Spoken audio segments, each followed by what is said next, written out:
I started my business last June 2021 after my grandfather died. Siya yung tumayong tatay ko and all of a sudden, he left us due to heart attack. You know, in life, we are dealt with different cards, right? Iba't iba ang barang ibinigay sa akin at nasa sa atin na yun kung paano natin yung gagamitin. Pero ang barang ibinigay sa akin ay ang mawalan ng tatay, magkaroon ng tough love na nanay, at kunin ng alaga at aruga sa kanyang lolo at lola. Kaya nung nawala ang lolo ko, I was angry. Hindi ako mapakali. It was very painful.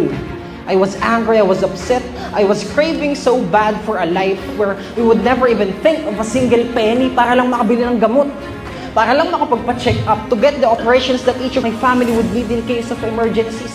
Kasi kung maaalala mo na noong bata ka, nasa ospital kayo, tapos sisingilin kayo ng malaki ng doktor, tapos maaalala mo na yung lolo mo nasa PGH, kasama niya yung 100 pasyente doon, lahat sila pawisan.